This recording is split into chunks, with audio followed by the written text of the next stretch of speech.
Hello, good day to you, and welcome to another wonderful episode of the Truth Circles, where the truth is the only thing worth saying. I am in the studio with my co-host for today, but of course, Franny, your girl, and Franny. With me, I have Miss Jane Monobia. hello. Hello, How are you doing? I'm good. How are you doing today? I'm fine, thank I'm you. thinking this your Chelsea polo. I just you at least I think it's just got see why Of I'm course. Hey guys, welcome to today's episode.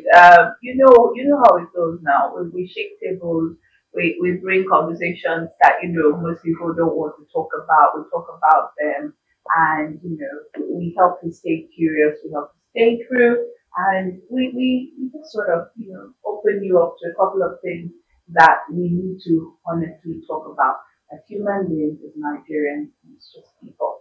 And today, the episode we're treating is a little bit touchy and, like say, I wouldn't say emotional, but I would love to say a little bit sensitive, right? Because the topic we're treating today is sex, shame, and silence.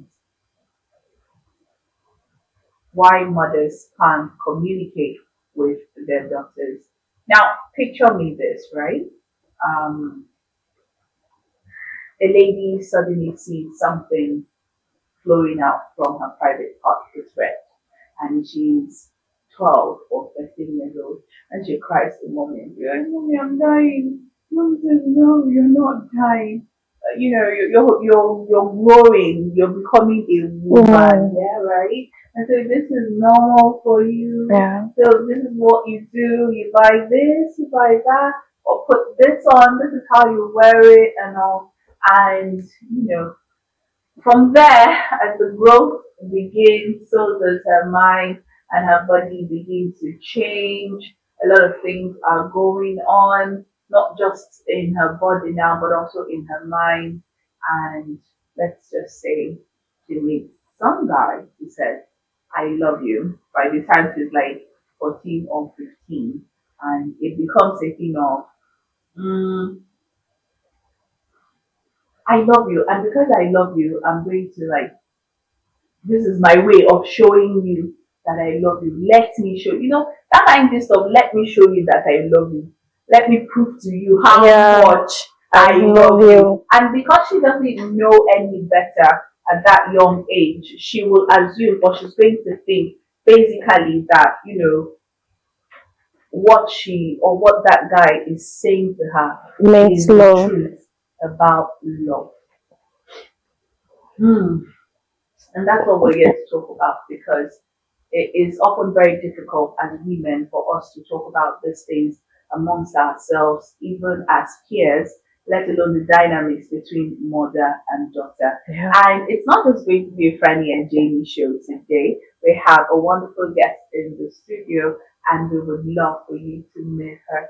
Hello, good day to you, ma'am. Hello, good day. All right, so let's hit it. Give us your intro. All right. I am Dr. Oninye Perpetual Samson Khalil. I'm a health educator. I'm a public health professional and also a social therapist. Nice to have you on the You're episode. welcome. Thank you. Okay, so let's delve into the topic because I you get the gist of today's episode, Yeah. alright? So let's just dive in very quickly. Our first question being, what was the relationship between you and your mom growing up? I mean, when it comes to sex education, what was it like?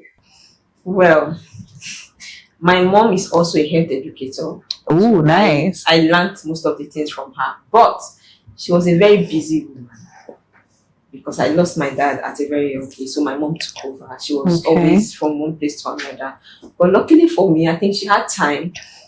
She had time, but on the surface, I remember in my GS1, she called me and then we talked about monthly flow. She taught me everything I needed to know and all that. And then in my GS3, when I started, she called me and she said, "You're now a woman.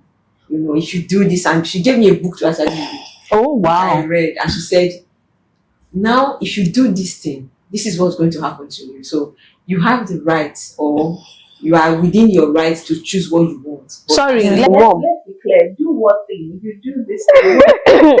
Exactly. So basically, the book talked about the menstrual cycle, the female reproductive organ, and Okay. then she talked about intercourse too. What happens when if you have an intercourse with a man? What happens and all that? Because I am now menstruating, I was liable to be pregnant. So she mentioned exclusively that if I have intercourse at that age, because I was already menstruating, I was going to get pregnant, and I wasn't expected to. Because if I do as a woman, it will most likely cut down a lot of things I had because I've been very ambitious. So she said, if you get pregnant, you have to stay home and take Yeah, care of your baby. So I told myself, okay, this is not what I want. And because I don't want my career cut short, I would love to stick to a lot of things. So that was it. So she was busy, yes, but I got a little, even if yes, I would have wanted more. But she did as much as she could do at that time. Yes. Jamie? Okay, thank you. So the relationship I had with my mom was quite an interesting one. So it's a personal thing. Like I was actually the only daughter she had. So I think I didn't have this problem or to struggle for space to be in her life. I had quite interesting time with her as the only daughter she had. So she paid a special attention where I was. So she was able to tell me stuff like that. I know I gave my younger ones a little bit of gap. So I even saw her carrying some pregnancy, during some of her pregnancies. So I was able to, she tells me things, how she's feeling. If she feels anyhow, she tell me this is how it is, and you experience this as a woman. So before I even had to see my menstrual cycle, I already got acquainted with all those things. Apart from me reading, because I was inquisitive, I did my researches myself. So the first time I saw it, it was not like a shock, okay, because I've already planned my mind. Prepared your I mind prepared, towards it. yes. So when I saw it, the first time I saw it, I think I was in school and I thought, oh, my mom said this. Because before I had the pains, the stomach ache, and I was feeling, this could be it. And when I went to check my panties and I said, okay, this is what mom have been saying. So because she mentioned that the first time you see this, make sure you let me know. So when I come home, I had to tell her, mommy, I saw this in my panty. Could it be it? I said yes. So she had to educate me. But there is this twist about it. The part that my mom was scared. Okay. Yes, the first time it came, because I think she felt like it came quite earlier at the age. Why is it this? Are you sure? I remember my dad threatening me. He told me that he would tell me the person that touched me. Are you sure nobody violated you?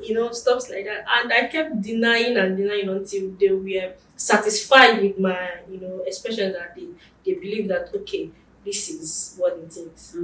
So there was not a time she said, like, kept things away from me. Whatever I asked her, so she told me that I have the permission to ask her whatever I want. I should not keep it or try to ask someone else, because she feels that at the point I'm trying to ask someone else, they might give me a wrong information about that. So she made sure that relates to me. I am the person you have to talk.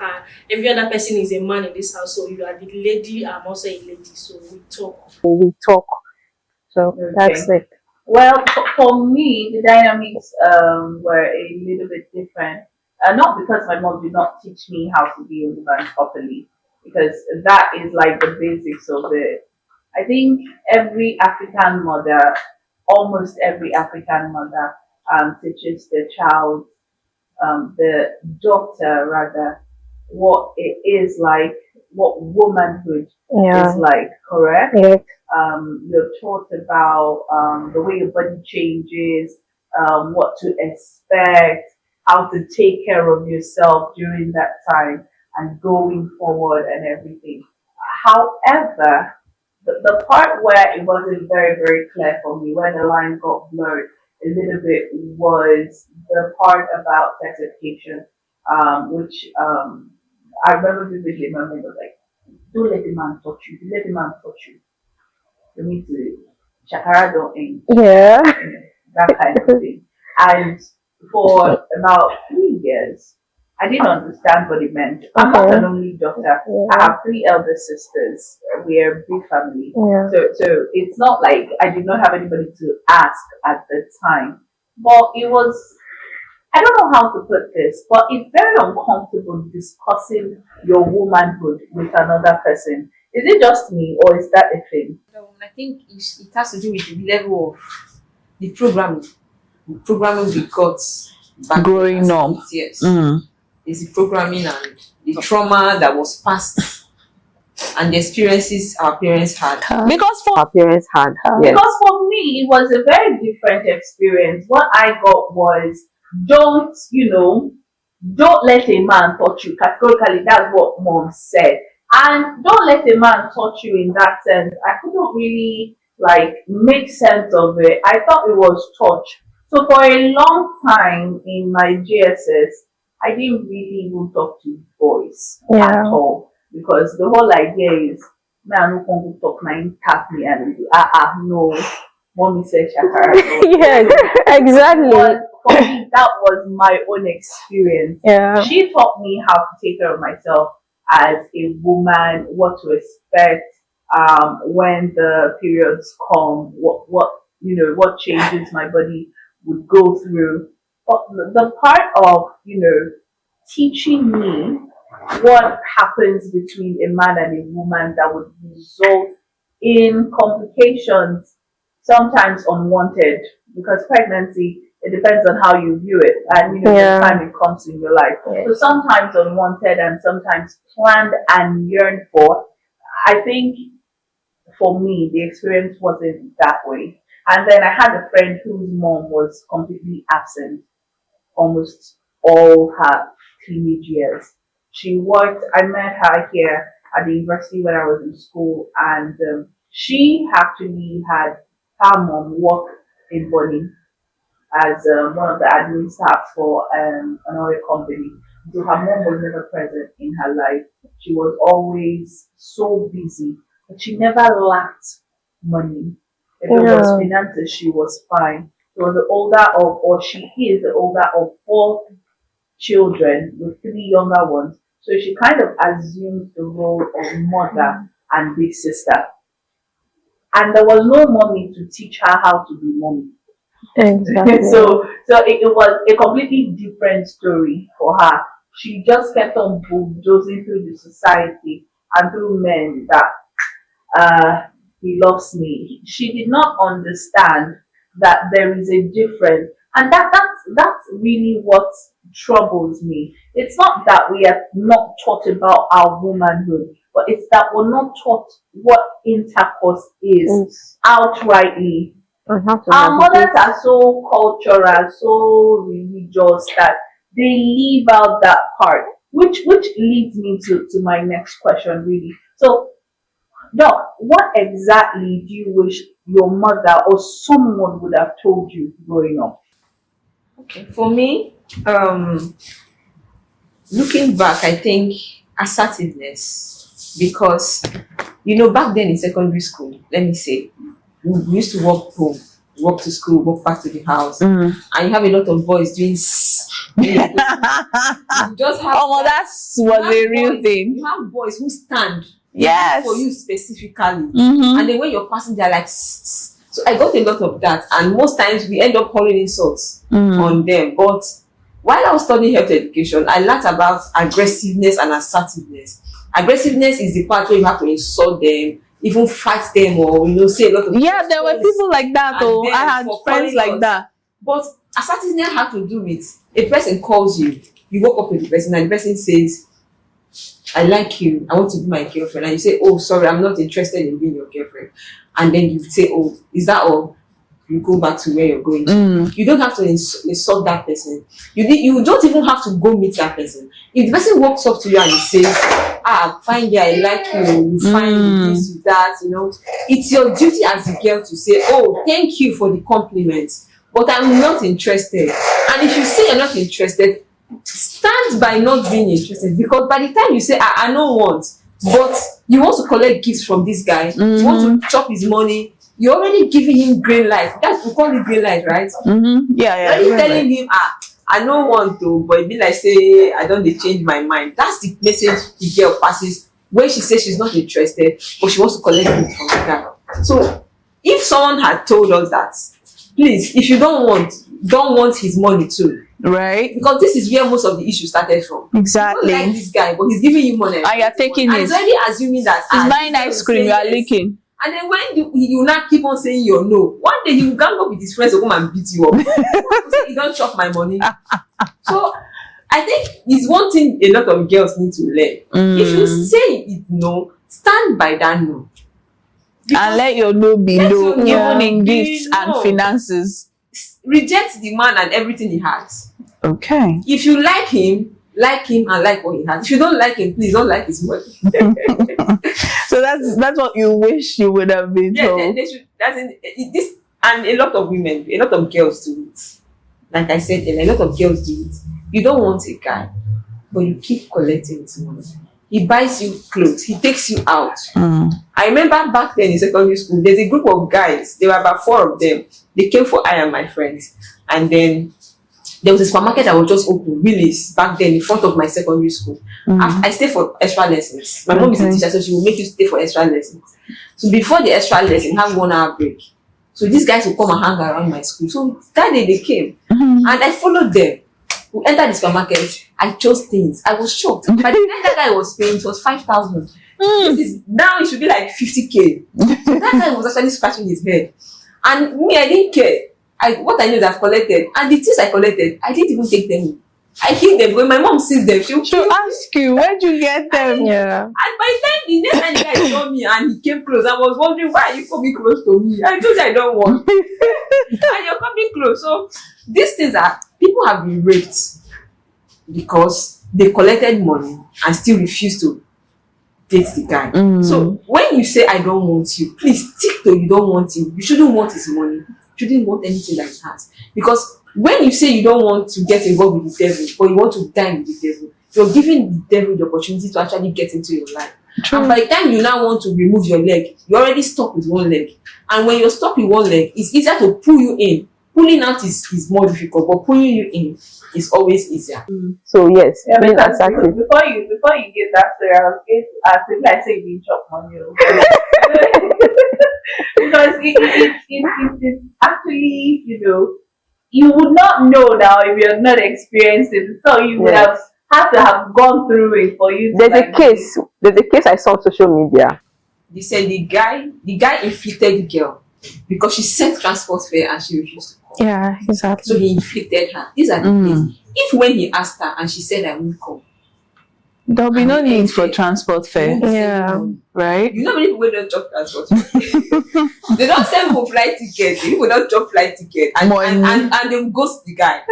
And this guy he's expectant. Some of them have even gone to drink manpower. And they start drinking. They expect that this guy is coming today. And the guests stop speaking their car. And today we finish work And then when this guy goes to the extent of drinking manpower, and then going to call the girl out or even going diabolical, it's not everybody you chop and go free.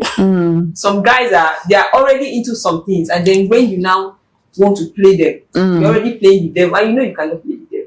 well, You're already in. So one way or the other, they will catch you because you've committed yourself. Yeah. okay. So that's for you. Alright, so Miss Jane, what is yours? What's one thing you wish you were told growing up? Now that you now know God said how old is no chop. If you don't want, clean mouth. That's the meat when you know go eat. Yeah. Share abi because oil don't touch your mouth. So Okay. what is yours? The aspect of Is yours? The aspect of our mothers, so I feel like while we were growing up, they were not specific about telling us the truth, being more elaborate in all these things, just like don't let a man touch you. Once they touch you, Oh, you heard it too? yeah. Oh, they like the did story that. where you Yeah, get. I remember there is this while we were growing up, we were already like 11, 12. One day, my friend, she ran to me and told me, I'm pregnant. Like I said, why do you think you're pregnant?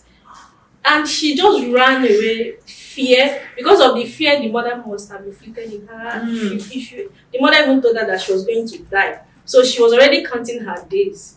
that she was going to die in so and so day. So for days, she was just telling me that she's pregnant. So it was her younger sister that now told the father that she said that she's pregnant. And everybody was, you are pregnant? And she said yes, that she's pregnant.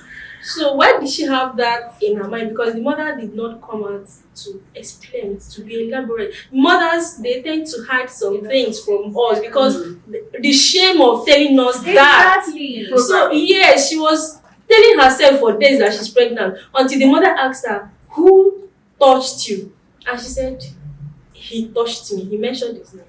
And the mother went to the father. He said, "No, I didn't touch her." Because then we only know you touched my daughter. Means you must have had intercourse with her. Yes. So we that don't is the know only the language we intercourse know. was Yes. We just thought touch the would have guy been said, yes, I touched her, but I didn't have any intercourse with with her. her. So if our mothers were, being more elaborate, instead of them going through the corners, mothers those days they were going through the corners. I know at the time, yes, I know my mom at the time she was always going through the corners to tell me things. All thanks to my father. In as much as I had this good relationship with her, I think my father was my best friend. So whatever she thinks she's hiding, my father will say, "This is how it is. You don't mind your mother." Sometimes if he feels like you say, "Please go and meet your mother." Sometimes after talking to my mom, I still come, "Daddy," he said, "Yes, this is how it is. I think your mother was lying to you." So there was never a time my mom ever had that chance to tell me any lie. If you lied to me, Daddy tell me you lied. So mothers should always, I feel like if they were always, be truthful. If you want to teach them something, teach them. If you think this is not the age you should know this, you target that particular age, and when you are telling her this, make sure you are telling her straight up, this is how it is. Imagine that girl living with the stigma for days that she's going to die because she's pregnant. Just because When she was not even pregnant in the first place. And the father, I know the father already went, physical on her. You know how it is those days. Yes, now. So I know before how they it realized is. that a lot of damages have Have already been done, done. and the news was already going around that she she's touched pregnant. somebody's Oh, daughter. wow.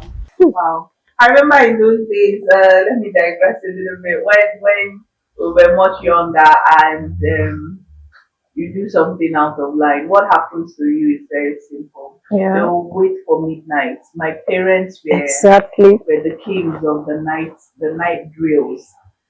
Right around 1 a.m. 2 a.m. when the sleep on the street, like you've been gone for like 4 5 hours, you're deep now, you're going into Same here with me. blue sea. You receive it. You will just feel one very sharp on your lap.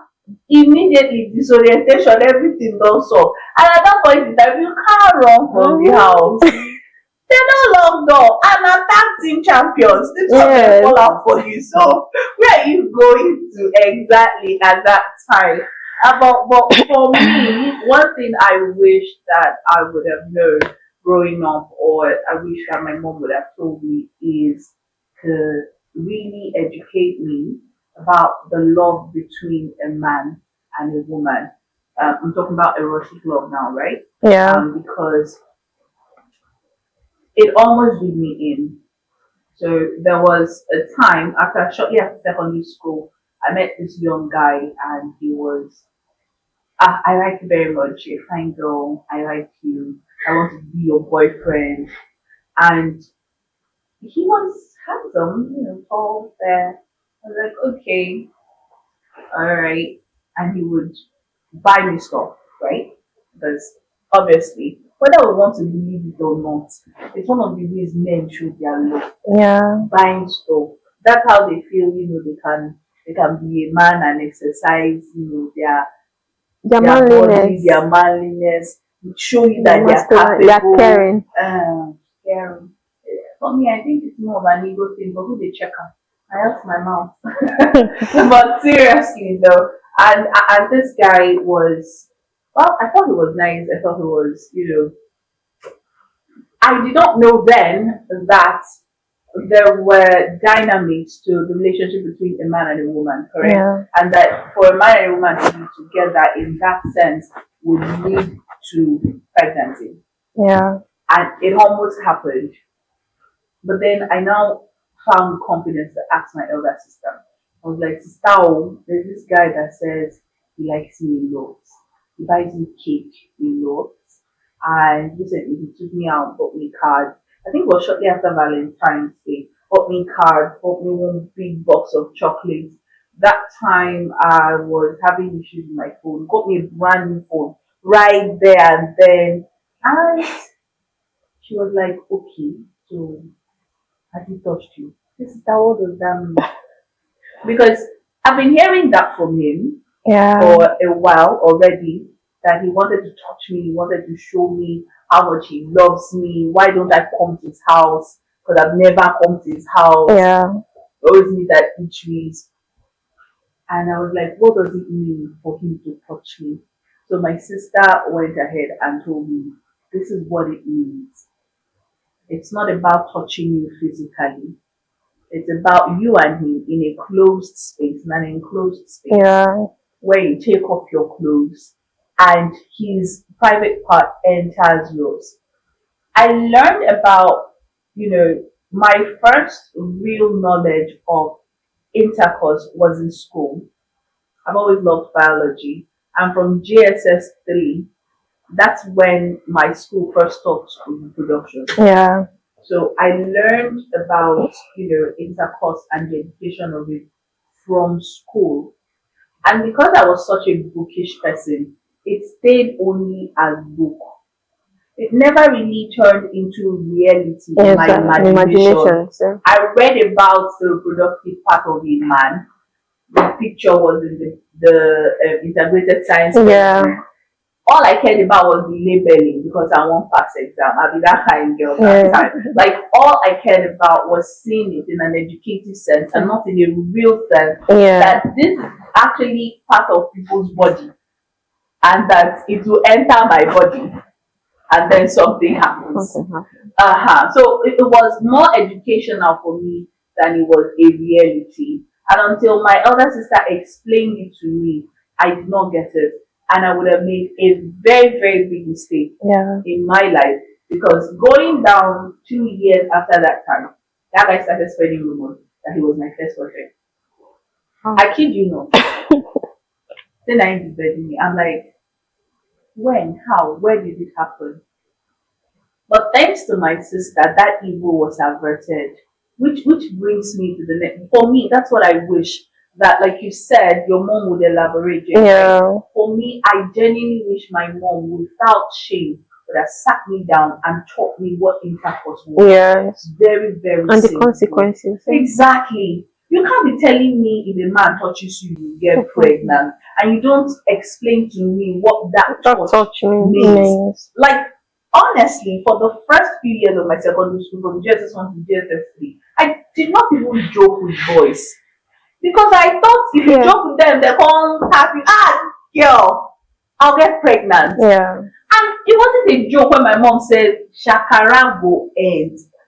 And she made it explicitly clear, like, you're going to come here, you're going to have kids, no more school, you're already a mom. And it was scary to think that at that point, as small as I was, I'll be having a baby. I couldn't comprehend. So I was like, okay, let's leave boys alone from now on. So boys talk to me from afar. I kept them at arm's length because I don't like stress. I don't know what I heard, but I don't want to even know. Yeah, so that was the idea actually, to create fear in you, so you run. Yes, but that brings and that fear helped. Did it help? a while. Nah, it didn't help. It wasn't effective. No, I it didn't think help. it was really ineffective because some of my friends at the time, because they did not really understand the depth of what was going on at that point, they made mistakes in secondary school. Okay, I think that They would have been sexually active already. Yes, and they made mistakes in secondary school because I wasn't. I thank God, mine came quite late, not early, not when I was 12 or 13. But then, for some whose womanhood, their journey into womanhood started at an earlier age. Yeah. What happened to them? Because everybody know they like me. Not me go read. Everybody did not read that book and got the same interpretation of what I got as, it's being educative and all. I think the mistake is from the mother. I think, yes, putting in that fear as you said, it helps to an extent for a while. Yeah. Yeah, And that's before that time elapses, I think you yourself should already be more articulate. Like me, the thing that made me, not like I was scared. Like I remember whenever my parents, my mom especially, was okay, she was not trying to put in fear into me. The only thing I remember, she always used people as instances. Not like those people's life were bad or something, but he would say, when you're trying to just let the person know the consequences of that thing that you're going to do. She would remind me that, did you see this person? She stopped at JSS3. What she's doing, she's either hawking orange or selling pure tomato water in the market. Yes. So, and me, I wouldn't want to hawk oranges or hawk pure water. So it made me, that was the only thing, that was the only motivation. And the other motivation was because I wanted to go to school. And I understand the fact that if I have a baby at that kind of age, it will, shorten the time I have, it will To build yourself, Yes. to grow. Maybe I will still further my education, but maybe before I want to further my mates. And those days we always want to be where Yes, our mates now, are. At some definitely. age, you will now stop bothering about wherever your mates are. But at that time, we were in particular about my mates are in JES 3 and I'm still And in I'm JES 1. JES 1. Imagine you getting pregnant when you were in JES 3 and your mates have written their SSCE and you have not written. So that was a motivation to me. okay. Okay, but let's also explore this, because at the end of the day, there were some parents, some mothers who took it to the extreme, who would lock their daughters up. I had a friend like that, and I'm not going to mention her name because I was a very close friend to her in secondary school. All that happened in her life was a triangle. She went to 3 places and 3 places only: school, home, church, home, market. That was the only thing. In fact, she would go to the market with her mom to buy things, and it would never be anything past that point. Okay. She was so alienated from life and from people that all she craved was, she just wanted to be out The there. house, yes. And the few times she was out there, she made so many mistakes that at the point we were now in SS3, she was already, her baby was 2 years old. Can you imagine? So I think it brings me to the question: why the silence, and why would I call it shame for mothers? Because you're a mother, so I would love to know, what is the dynamics between you and your kids now? Are you silent as your experience was in your day, or are you more vocal? And why the silence at the time? Because I genuinely did not see any reason for our mothers to be so silent and so cryptic about it if it was going to happen. Because now that I'm an adult, my mom basically, like, before I got married, before I settled, Alpha, you know they finished school though. Exactly, where man at that point. So the thing is, There's been a programming generally, because the fear was, if women know about these things, they could practice them. I have cases where the ones I witnessed as a growing child, where a girl sees her period for the first time. Her parents get to know about that. They're asking her, who touched you? Why are you bleeding? If nobody touched you, then you shouldn't be bleeding. And these kids are flawed. So I sit and I wonder. In my own case, when it came out, I went to my mom, Mommy, this thing don't come out. And she said, look, I had a pad already for my GS2. Always came to share pads. Same thing with mine. So I was small. They came. Very small. So I took my school bag and I sat on it so that I could be tall enough. So when others were raising their hands, I raised my hand. And collected. The bag was in my school bag. From my GS2 to my GS3. Then till when it was after my GS3 exam, I started my menstruation, and then I used that part. So when I told my mom wasn't even around. She traveled to Lagos. And then I had pad. I used it. When she came back and I said, Mom, you see you. I used that my pad inside my bag. She now went and bought extra pads. There are girls who were scared to talk. Because if you talk, you'll be beaten. You'll be beaten mercilessly to the extent that you'll be regretting, and you'll be asking yourself, is it a curse? That people believe that there has been causes. Somebody must have laid a curse on you. That's why you were The bleeding. programming was too bad. You can't even talk about it. You can't say anything. So you have to be, some people will look for rags and put so that no one knows about it. You see them in those days, I think they said if a woman is under her period, they take her to the bush because she's considered unclean. Yeah. And then they dig a pit for you. You squat there for it to fall off. So as long as it keeps falling off, you're there because you're considered unclean. So I think over time, the human involvement helped them.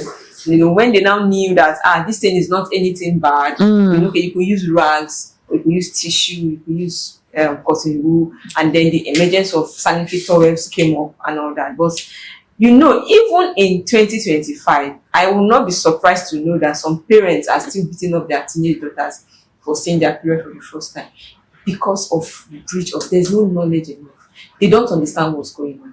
You don't blame these mothers because they don't even understand. They don't know what it is. But they got it now. I mean, how do you get a child? Of course, you were already getting I once yours. asked that So young what woman- is I the once asked her, disconnect? when I had my first child, and I said, "Why are you doing this?" She came for body, and I said, "I don't do body massage." And she said, "Hey, you forward make." I said, "Why are you doing?" She said, "Because then do me." That's why they do others. So I don't know if you get it. Then that's what they do me. That's why they do because too. They did it to me. Yes. And did to others. So Exactly. you don't understand what you're doing. You just know that that's how they did to you. Yeah. Beat you up when you It was handed on. So you now hand beat it your own on. daughter. So if people don't gain this knowledge, how will they know that this thing they're doing is bad? Because we've been programmed in certain ways. It's just like some of the things we practice. We'll now say, our father them do and they no die. Mama been do like this. Nothing happened. I think there should be health education on this. That's why we have programs. Presently, there's a lady who does health education for children. Girls Hub. Okay. Girls Hub. They do a lot of mad sex education for girls from 7 years, from 6 years upwards. You register your girl. They are equipped with resources and books and videos that these girls watch. And she says the kind of testimony she gets from these girls, you'll be shocked. You think your daughter does not know anything. But if you know what these girls are already doing, so why can't you as a mother get the knowledge? My daughter is 9 years old, and I sit her down and we talk, and I say, "Tell me things," and we discuss and we talk. And I tell her, if there's any question, ask me. I did not study health education to come and teach the public, and then I have a daughter who's in the house, and I can speak to her. True. So I say, "Talk to me, let's talk." And I tell you, there was a time a neighbor was trying something. My youngest, she was 4 then. She came and said, "Mom, this person trying to touch me." And I said, the father bought them shawarma. Because you don't know what it means for a child to be Able confident to, enough yes. to say this is what this person tried to do. Yeah. And the next time that boy came to my door, my daughter told her, "Get out, go back to your house, don't want to see in our house again." So do you know how many kids he must have done that kind of thing to? Information. And they kept quiet. Knowledge is power. They kept quiet for But that long. because your daughters are empowered, Because these girls have known that, see, your vagina is your vagina. Nobody should see it. I tell them, even when I'm dating them, as I date you, when you watch by yourself, it is not for me to touch. I'm not supposed to touch it for you. My son, if you're wearing his knicker and your hand touches his belly, "Mommy, you don't touch my belly." He's just 5 years old. He just turned 5 last month. Even as at 3 years old, he will tell you, "Mommy, no." And you mistakenly you have done. You don't kick my penis. I think he carries it like he's one very like, very anyway, but what's the difference? Exposure and knowledge. He's been taught these things. We've watched videos. Thank God for Jehovah's Witness. They have a lot of videos. I downloaded plenty of their videos back then, and my kids watch them, and they are very educative. Most parents don't even remember these things. Some of them don't even have a smartphone. Even those who have, they are even the ones giving their children adult content to watch. when you should be doing child protection. And you have not even educated them enough to allow them to consume that kind of content. So sometimes, as in my daughter, I give my kids some kind, as in they go out. In my own case, my mom allowed me to go out. On Sundays, I'm allowed to go out and hang out with friends. Wow. Even as a teenager. I go out and hang out with friends. You and enjoy they come you. back by 6 p.m. Once it's 6, they don't stand for door, they wait for you. My life. So Why shall I shall? It helps because you could go out by 4 and come back by 6. You are allowed to go, you're allowed to play only on Sundays, and then you come back home. It helped me also. Because I met other girls, we spoke. I went to a single sex school, so I didn't really have a lot of boys in my class. but I made male friends. So sometimes I think parents are not teaching their children how to set boundaries. If they don't know, how do they know how to set boundaries? How will a girl know that when a guy touches her cheek is a sign? Yes. But when you touch her, she giggles. That's a green light, right? Yeah, it is seen in some cases as even consensual, as Yeah. even consent Yeah. that A boy in your class go ahead, do tickling you more. on your armpits. Why? And you're giggling. Why? As in, And why going are you all the laughing? way to your waist Why are you and laughing? You should be shunning him. immediately, Don't do don't that. touch me. But some girls will even laugh. It's not because they are spoiled. They don't know. Nobody's telling them. And then other people will see them and say, I became don't spoil finish. Instead of you to call the child and say, oh dear girl, this is not how it should be done. Thank When they you. do this to you, please tell them no. This is where should be your assertiveness comes in. response. Please don't do that next time. Don't do that next time. You don't have to insult or slap the boy.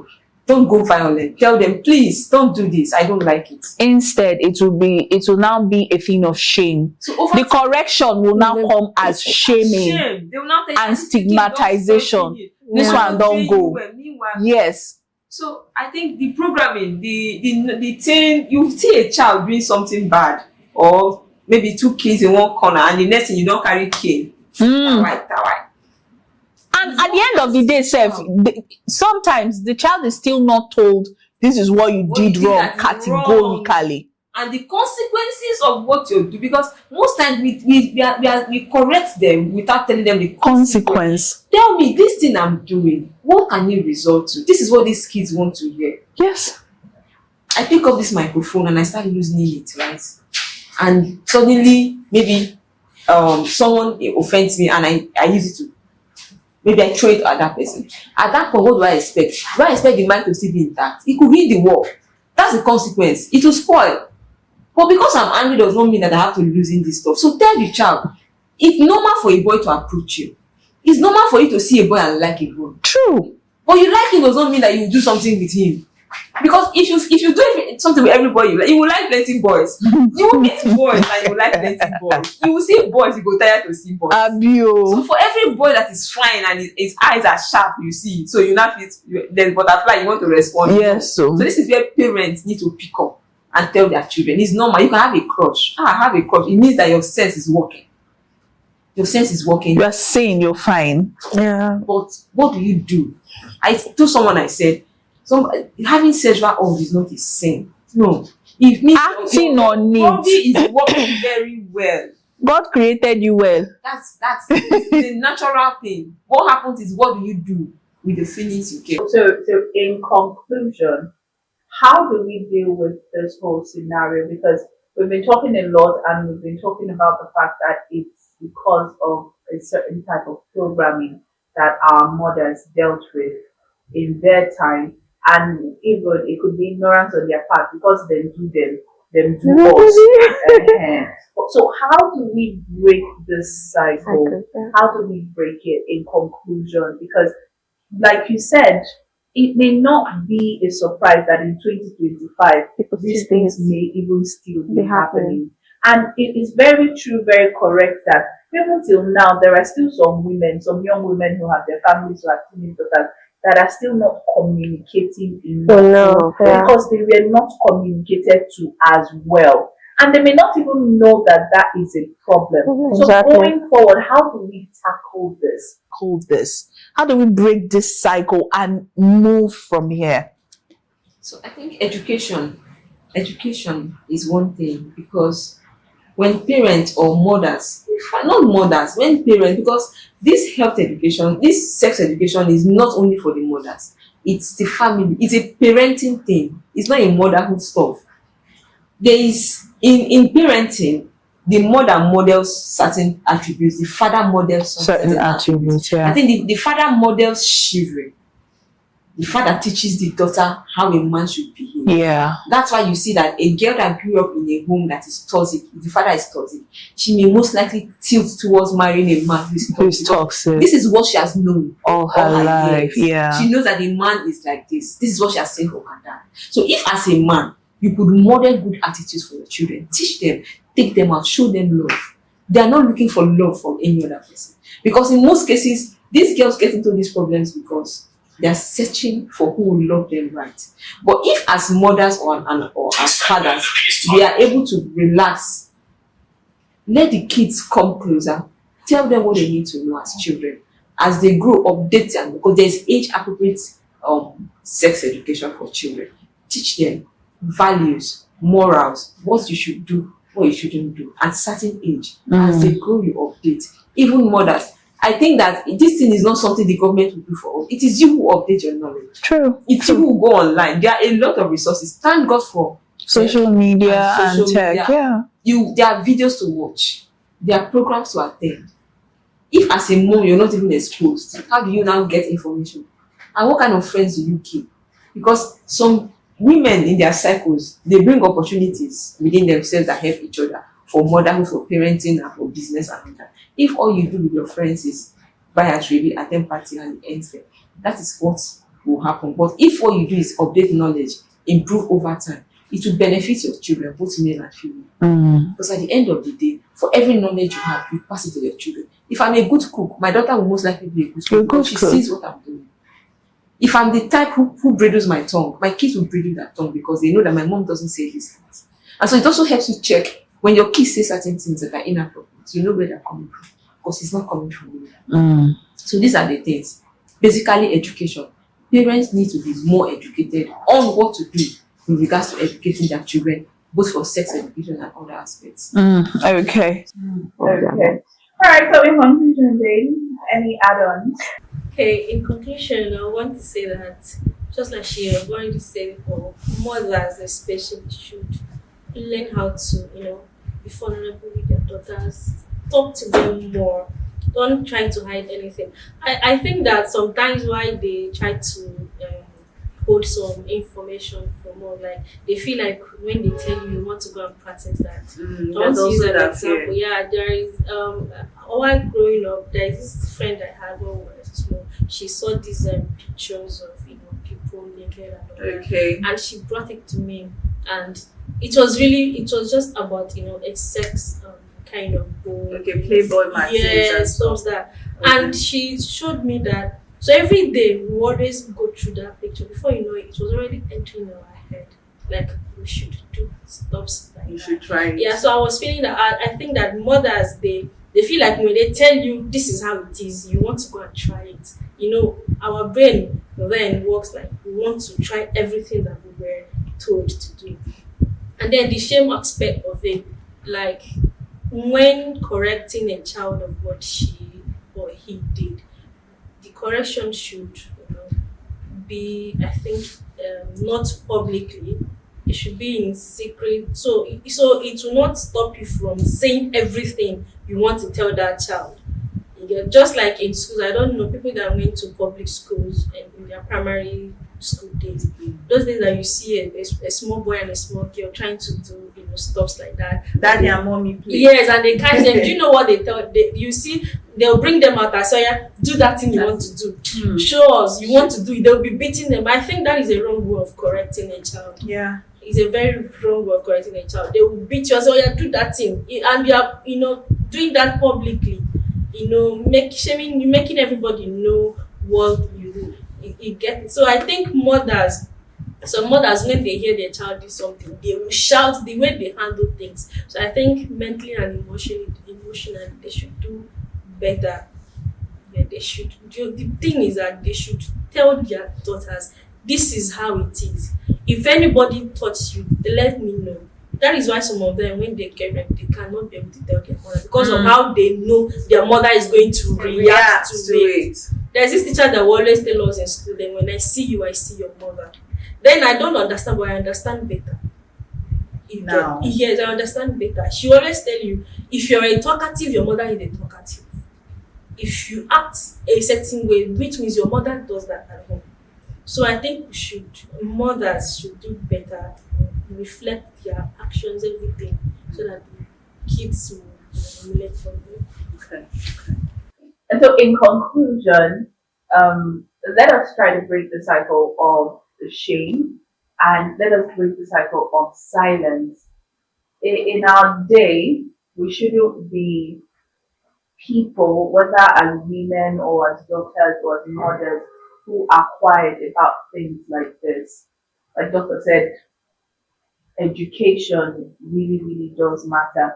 And it doesn't take 4 walls of a formal institution to be educated, right? Pass on the information that is important to your daughters, to your children, in a way that it doesn't traumatize them or shames them, but educates them and empowers them with the knowledge that they need. It's not every home where the dad will be a role model of taking their daughter out on dates.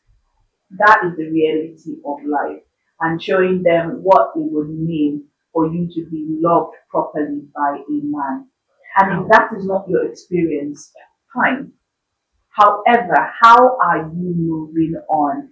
What was taught to you in the premise of your family? And how are you able to pass that on? Because sometimes it's not everything the way you learned it or the way you were taught that you should pass it on. It's very important that we go with the dynamics of the time. Was it effective in your time? If they taught you shakarado and do, was that really effective in your time? Do you think it's okay to do it now in the time of your children? These are questions we need to ask ourselves, and these are things we need to put before our very own eyes and then dismantle them, because the shame, the silence is still there. There is still a disconnect between mothers and their daughters. Talking deeply about intercourse, its after effects, consequences, and the likes. But the moment you're an adult, you've gotten to a certain stage in life, your mother now will teach you how to spread your leg like this. Why? So that you bring grandkids. But where was that information when you needed it growing up as a teenage girl or as a young woman? It needs to be a healthy mix of both. You cannot keep me in the dark for the first 25 years of my life. Only to come and start telling me all the kukere and kerewa styles after. Thank you. All right. And on that note, Franny says thank you so very much for being on today's episode with us. Please do like, share, subscribe to our channel, and absolutely hit the notification button, that bell. Just tap it, let it turn blue right before your eyes so that you can get everything and on time as we drop them for you. So join the conversation. Let us know, what was your experience growing up? What were you told? Was it mine? In the don't you shakarado? I can't forget that. That's in there my head. I seriously cannot forget that line. Was it like mine or was yours different? What was your experience like growing up and when it came to you communicating with your mom and forming, that relationship as it pertains to sex education? Well, I am Franny, and I did today's episode with Jane Onovia. Okay, and our wonderful guest in the studio, Dr. Perpetua Kalio. Thank you so very much, for coming to this episode. Thank you. Thank you so much. And on that note, we say stay truthful, stay honest, and stay you. We'll see you on another wonderful episode of Truth Tackled.